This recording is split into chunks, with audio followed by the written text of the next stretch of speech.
这款游戏居然没有入围年度最佳音乐，简直是不可思议啊！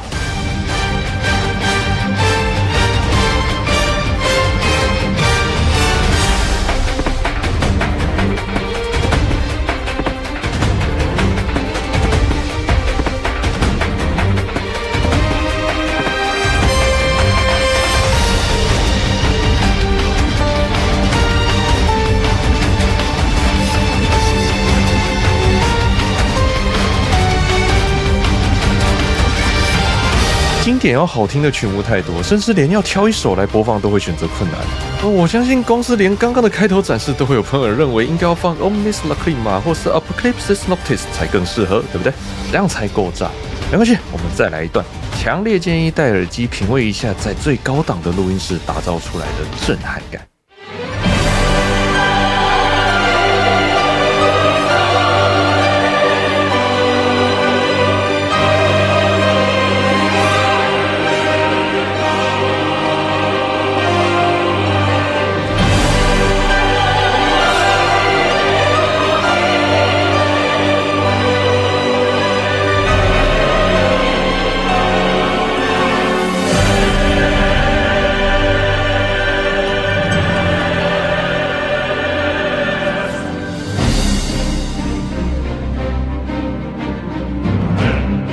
要知道这样的音乐在其他的游戏应该都是最终 BOSS 等级啦。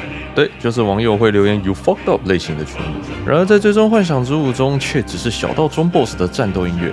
不少玩家在轻轻松松接个狩猎任务后，实际对上贝西模式的瞬间都被音乐震撼到了。庞大的水晶神话在玩家面前展开，而这只是最终幻想15的序幕。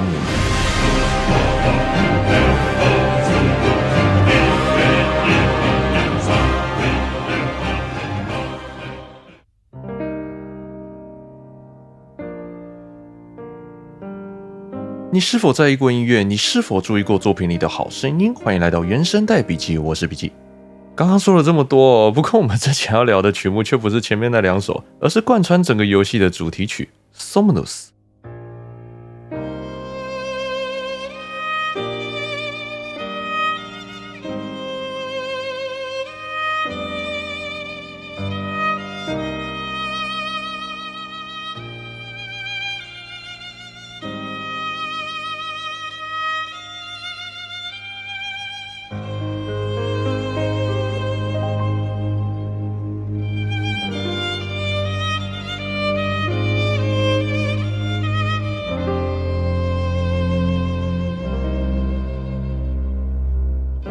对，情绪落差有点大。刚好《最终幻想15》本身制作过程同样是波澜壮阔，专案改了又改，可以说是在慌乱中产生的作品。这首曲子是知名作曲家下村洋子为游戏写的第一首歌，足足横跨了10年的光阴。这个10年让游戏从一个更黑暗、沉思的氛围，转变为公路旅行加上伙伴羁绊的主题。所以我们还是从故事先开始吧。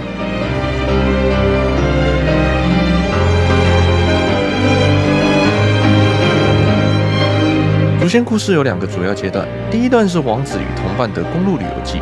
主角诺克提斯是来自路西斯王国的王子，在国王的指示下，准备前往宁弗尔海姆，与该国的属国千金露娜弗雷亚结婚，以作为和平的证明。2人本就是青梅竹马，因此诺克特带上3个小时候的玩伴，现在则充当王子护卫的3个朋友：伊格尼斯、格拉迪欧、罗恩普特，带着出游的心情驱车前往。何？いろいろと言い忘れてな。大事な友人たちに迷惑をかけないように。そんなことわざわざ。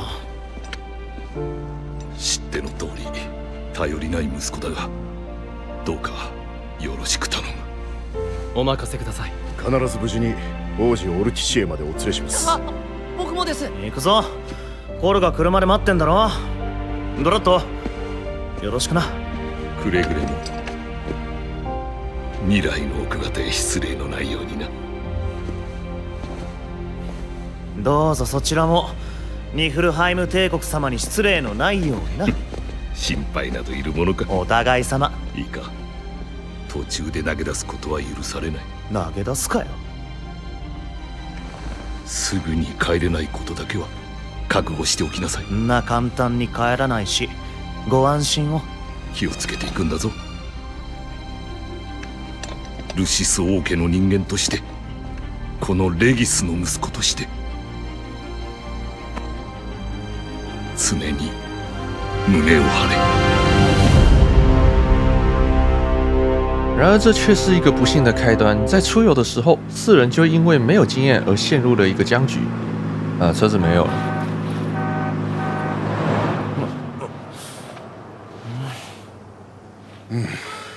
ダメだな。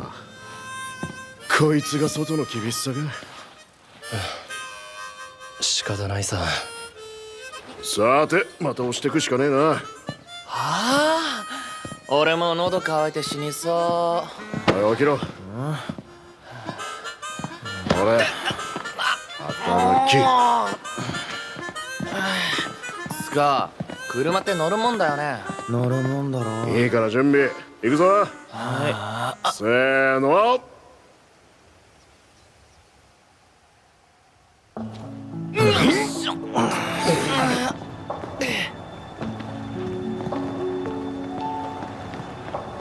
游戏就此开始。出身高贵的王子因为车子没有，导致四人在后面想办法推车前进，物理意义上的脚踏实地啊。い。とないわ。ないよな。ノクティス王子。調子に乗りすぎたな。しょうがないでしょ。なんと幸先の悪い。グラディオ頼む。なんだ。一人で押してくれ。バカ言ってんじゃねえ。でも俺ら手離しても変わんないでしょ。プロンプト話してねえだろうな。無駄に話していると疲れるぞ。エゴに席変われ。さっき勝ったばっかりだろ。ノクト次俺でしょ。だそうだ。这在以幻想为主题的系列中别出心裁，奠定了公路旅行的风格。其实这游戏经历了2任监督，而第1任的野村哲也老早就想在最终幻想系列放进现实世界的构造，把本作订立为基于现实的幻想。换了监督后，虽然推翻了云暗中黑暗而沉静的风格，但在公路旅行的设计上，和野村对于本作的坚持算是不谋而合吧。这个成语用的好像也不太对。这就很像你今天说要一台省油的车，然后你朋友推荐你电动脚踏车，白马非马的概念嘛。也不全是快乐的气氛，很快的噩耗就来了。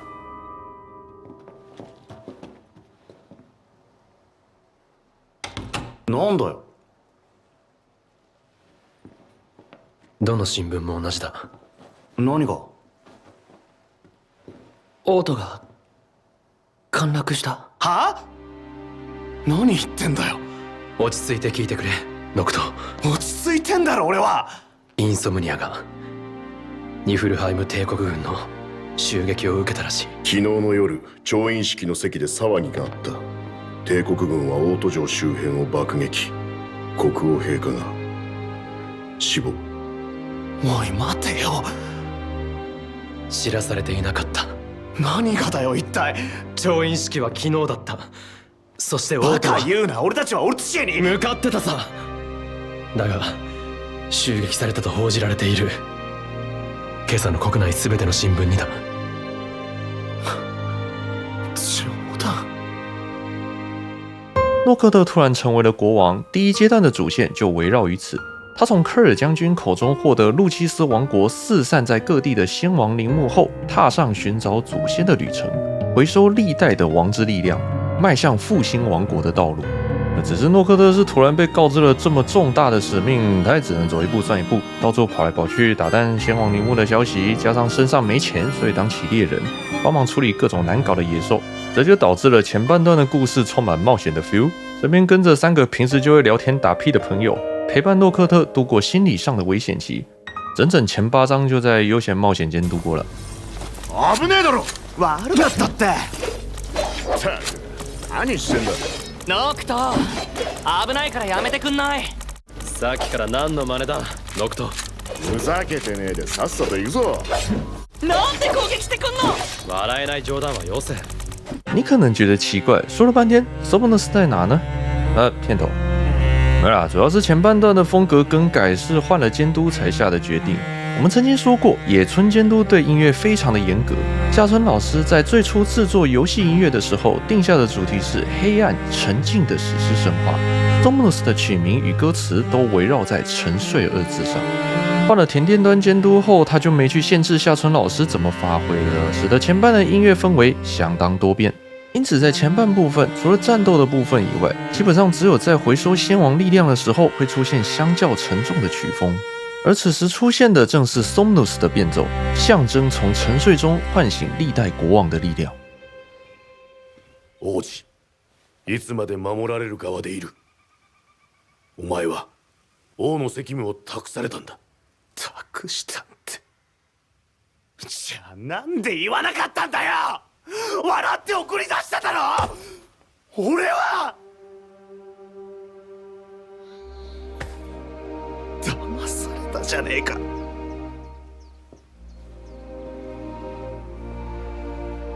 あの日は王としてではなく父親として息子を送り出したかったそうだ。お前になら、新王になら、この国を民を託せると信じたからだ。勝手なこと言いやがって。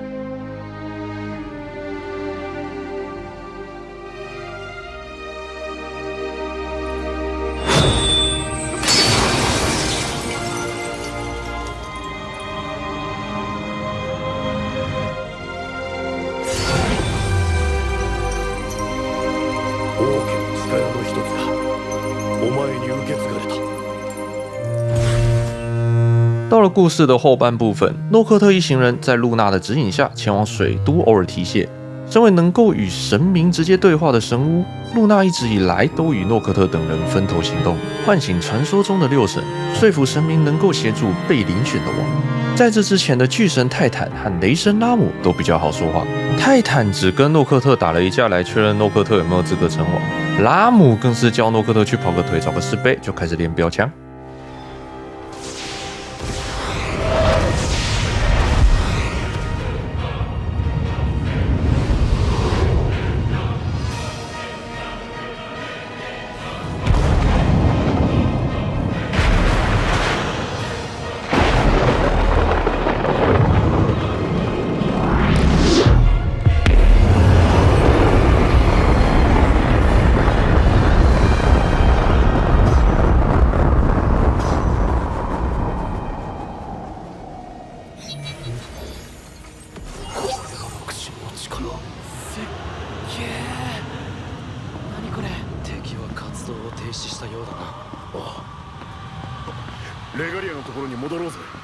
然而水神利维坦就没那么好说话了，视人类为草芥的他会做出什么事情都不知道。更糟糕的是，帝国方面的施压让隶属于帝国的欧尔提谢处于十分困难的窘境。在诺克特答应了能够协助撤离市民后，露娜开始仪式，水神被唤醒，帝国军队也赶来，所有的势力都在此相会。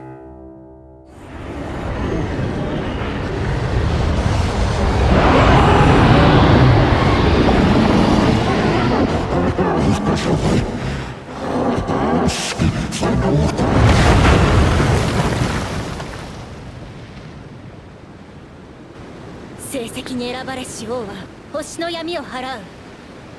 それはお前も承知であろう。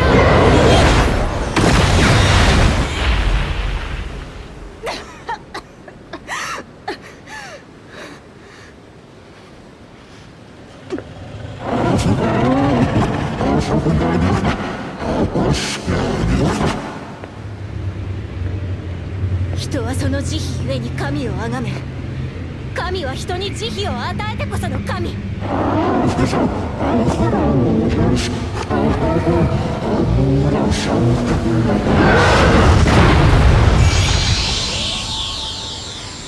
け！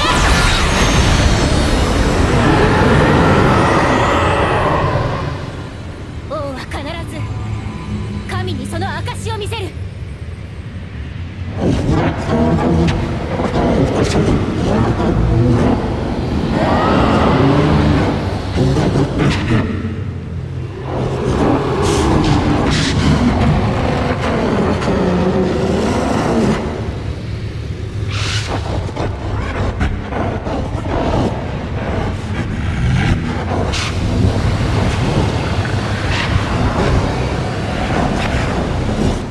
诺克特等人经历苦战，在与多方势力交战后，依旧因不敌神的力量而被打倒在地。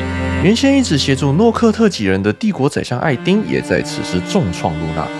重伤的露娜不顾性命，呼唤散落世界各地的王族力量，齐聚于诺克特体内。此刻，最终幻想15最具代表性的战斗曲《Apocalypsis Noctis》将这个完全不同次元的战斗推向最高峰。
自此之后，故事氛围走向原本由野村监督构想的黑暗主题。诺克特失去露娜，好友伊格尼斯失去视力，诺克特一度陷入消极，但4人依然将这段旅程进行下去。这边有个片段，我的观点是有加入 Somnus 的动机的，把手给去掉的话了，不过这里就见仁见智了。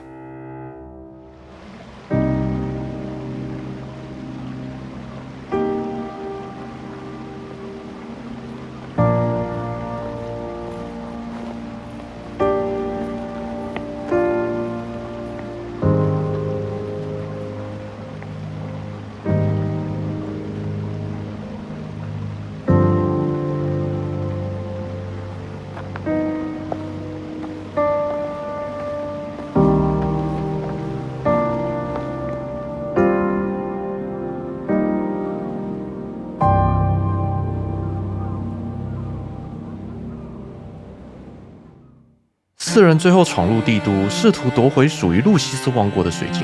出乎意料的是，在诺克特终于触碰到水晶的那一刻，他却被水晶吸了进去。而帝国宰相艾丁也说出所有真相。力を貸してくれ。死がよ。何？王様は違うな。やっぱり触れるんだ。それは大昔の話。特効薬のない流行り病が蔓延した。元凶は寄生虫だった。その病に侵された者は化け物とみなされ殺された。当時ルシスに一人の男がいた。自分の体に病を吸い取り、一人で病人たちを救っていた男がまだクリスタルに選ばれていなかった王は、その人々を救える唯一の男を殺してしまった。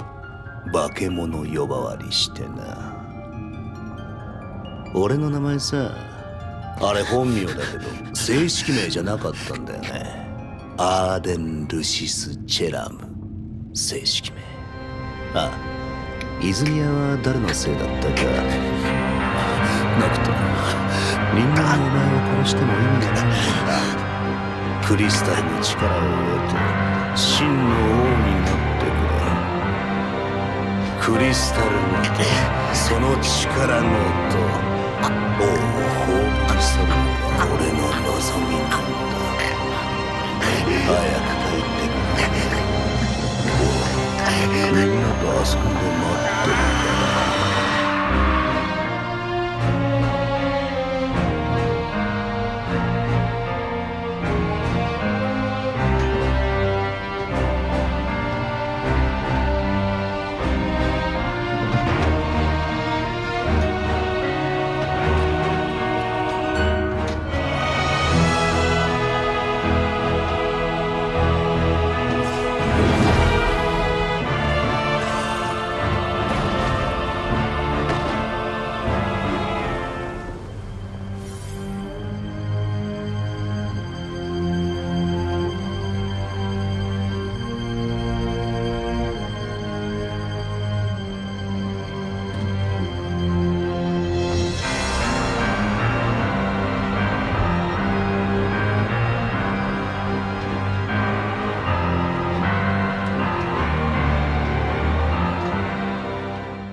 诺克特在水晶中与剑神巴哈姆特相遇，从剑神口中得知唯一能够葬送艾丁不死之身的方法，那就是历代之王的力量结合水晶的力量，能够将艾丁灰飞烟灭，只是需要以诺克特的生命为代价。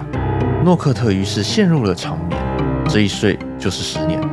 Somnus 的变体伴随着沉睡的主题于此出现。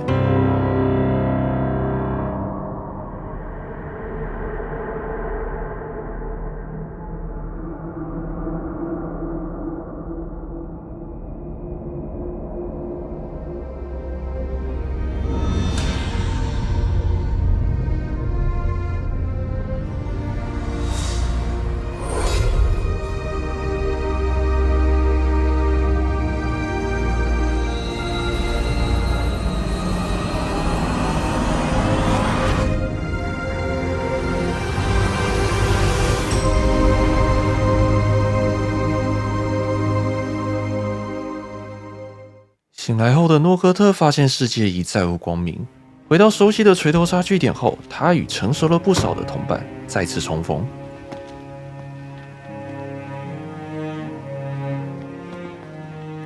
あ、何が王だ。ずいぶん遅かったじゃねえかよ。ノクタ、本当に帰ってきたんだな。なんだよ。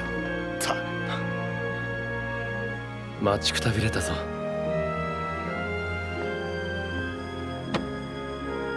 悪かったな。今の話が。中で聞こう。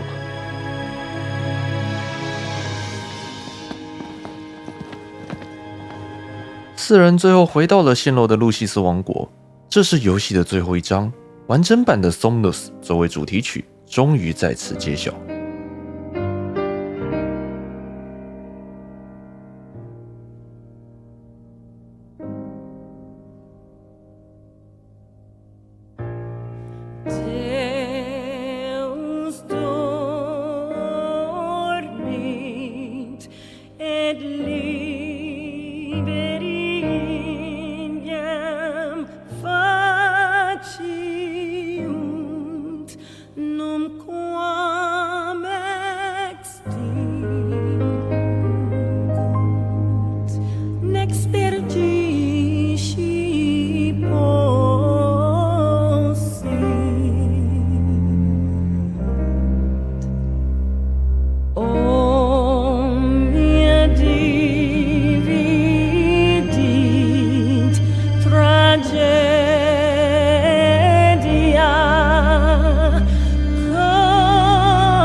与古典的艺术结合，开头的钢琴将你轻易地带进这个宁静的黑暗神话，很难不对这首歌的美丽感到赞叹，仿佛在黑暗中抬头能够捕捉到的那抹月光。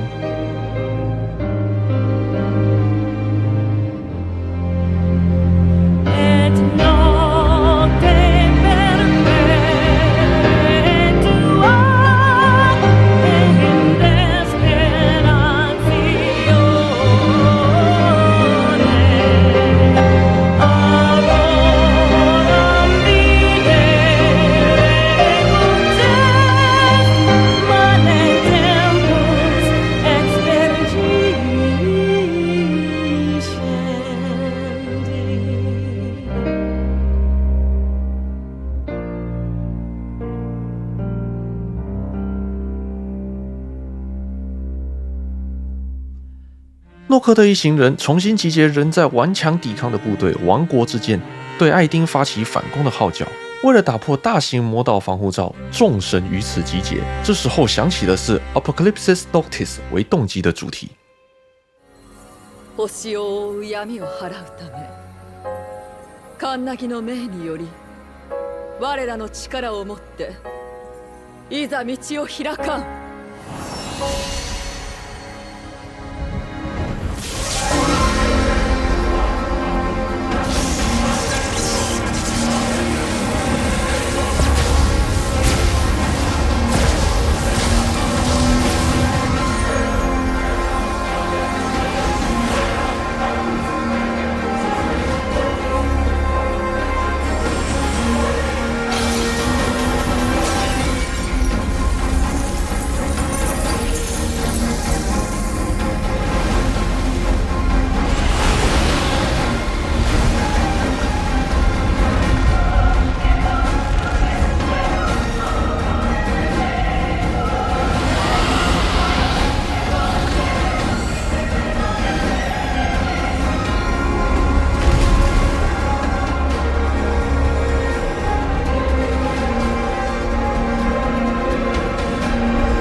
基本上整个王都四处都穿插这两首歌的动机，包括最后面对的炎神，作为最憎恨人类的神，在艾丁的影响下站在4人面前，费尽全力打倒炎神后，由冰神给予曾经的恋人最后一击，彻底终结这段恩怨。哇，炎神主题曲又是另一个大主题了，结合了不同动机以外，还加入最终幻想历代最为重要的主题曲，这个得另外再拉出一个影片来聊啦。这边给大家看看片段，感受一下音乐情绪的流畅度吧。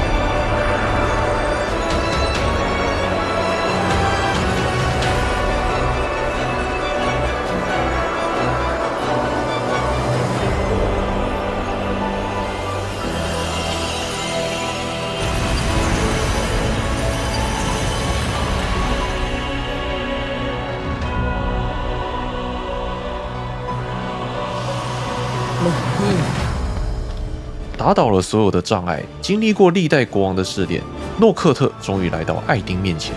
作为最后的决战曲目，除了 Somnus 以外，同时结合了艾丁本人的主题曲，诉说着长久以来的恩怨将在此一笔勾销。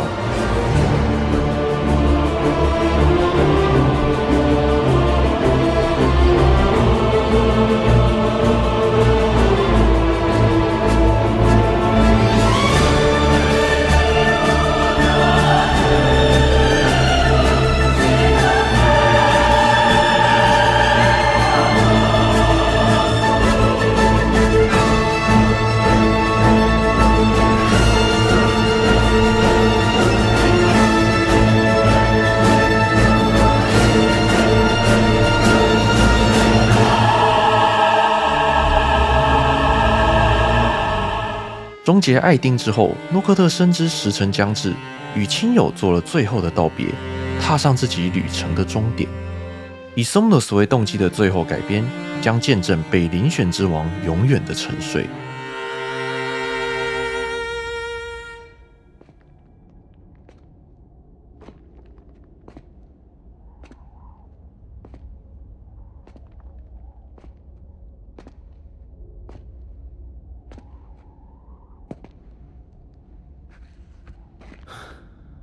帰ったよ。ちゃんと胸張ってさ。遅くなったけど強くなった。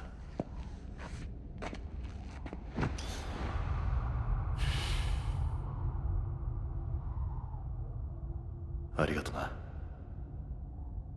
ルーナ。みんな親父、一緒に過ごせて幸せだった。ルシスの王よ、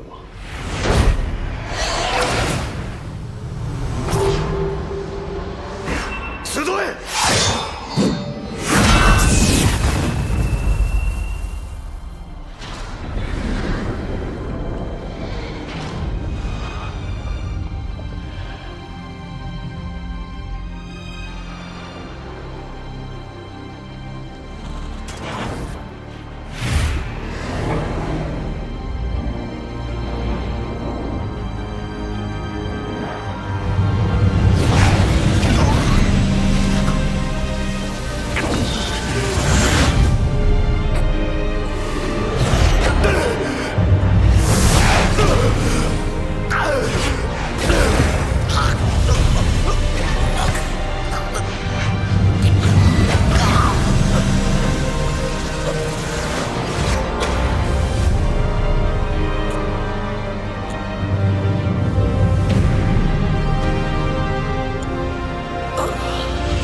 除了游戏本片以外 ，Somnus 出现在非常多的场合，包括 DLC 的爱听篇章，作为游戏前传的电影版中也反复使用。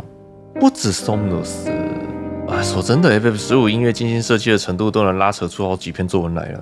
让我简单提一个点吧，看到这边也对 Somnus 旋律有印象了，对吧？来，我一步步拆解给你们听。这是原版啊。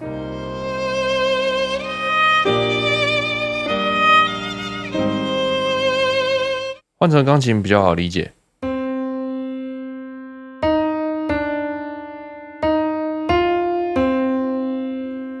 好，我们把它加快，然后换点节奏。有没有发现它变成游戏中 BOSS 战斗曲的伴奏了呢？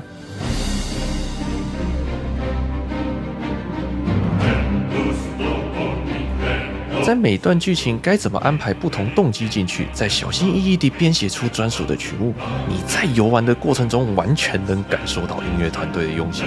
我们曾经在讲《血缘诅咒》的路德维希主题曲时，就提到 Abbey Road Studio 这间历史悠久的传奇录音室了。最终幻想15不仅仅在此录制，还在这里办过演出，原声带的曲目量多到可怕，当初弄到音响监督担心塞不下。从这里就可以看出，至少在音乐方面是给足了资源。即便最终幻想系列本来就很愿意，也很注重在音乐上 ，FF15 在系列作中都有着特别的待遇。想必老玩家都很清楚，当初这款作品不是作为正传，而是以 Final Fantasy vs 13的名义出的，因此下村老师在制作的时候没有太大压力。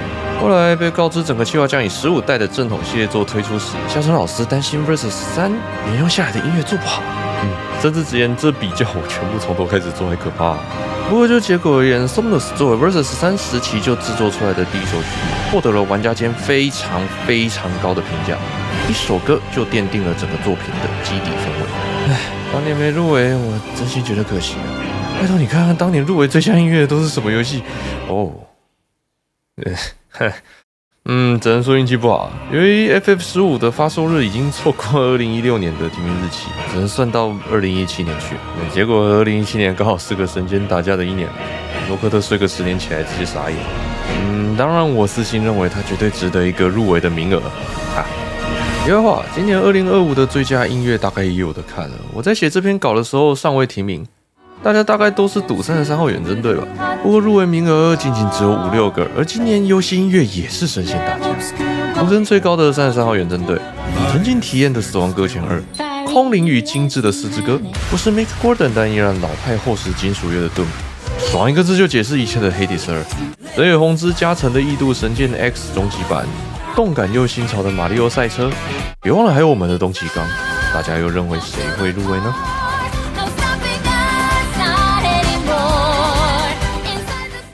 最后回到游戏本身吧，你知道有些游戏用说的很好听，像我们提过的《王国之心》，艺术性多美是吧？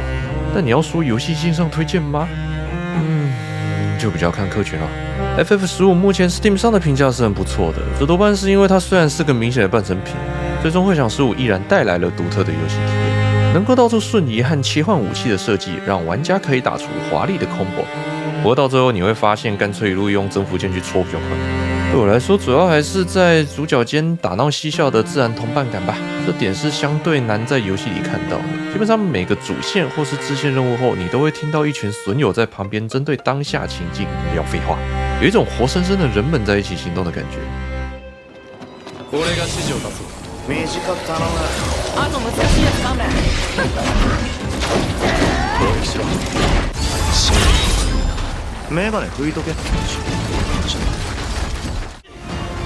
プランプター、しっかりやれよ。シドニーが見てるぞ。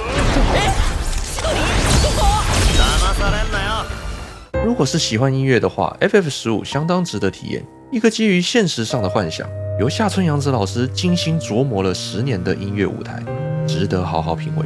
不论是平静中带着一丝哀伤的 Somnus， 或是史诗而波澜壮阔的 Apocalypsis Noctis， 我们都能在这部作品中找到一个共同点：优雅。我可以毫不犹豫地说，我被深深触动过。当然，我没打算去升华它，毕竟音乐没有所谓听不听得懂。想必每个人都有自己深受感动的游戏音乐，只要能触碰到自己的灵魂深处，这就够了。好的，我很高兴能和大家聊聊这首歌。那么我们今天就聊到这边，接下来也会继续讨论值得一听的游戏音乐。那么我们下期原声带笔记再见。 4人でキャンプなんて久しぶりだな。そうだな。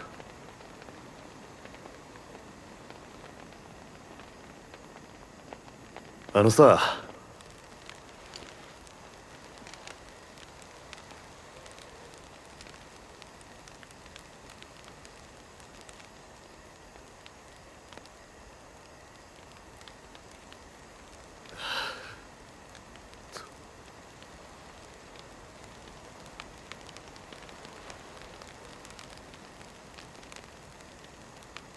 どうした？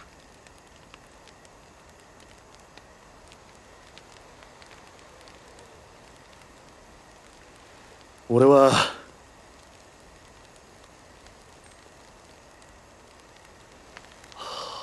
くそ、なんだよ、全然出てこねえな。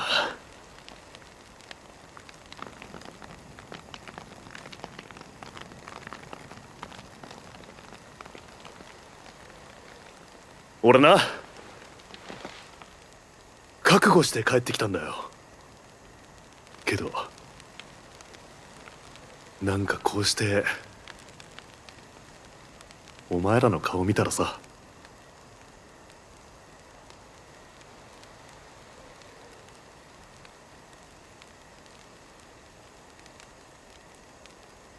悪い、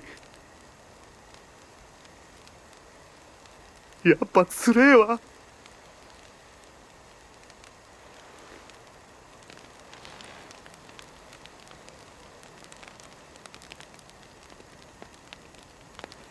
そりゃつれえでしょ。ちゃんと言えたじゃねえか。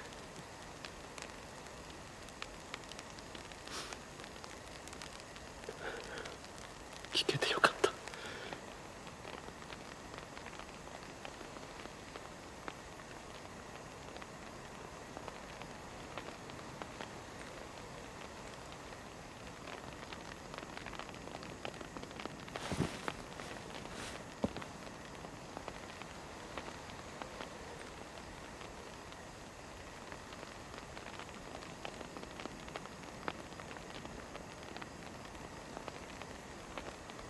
みんなどうもな。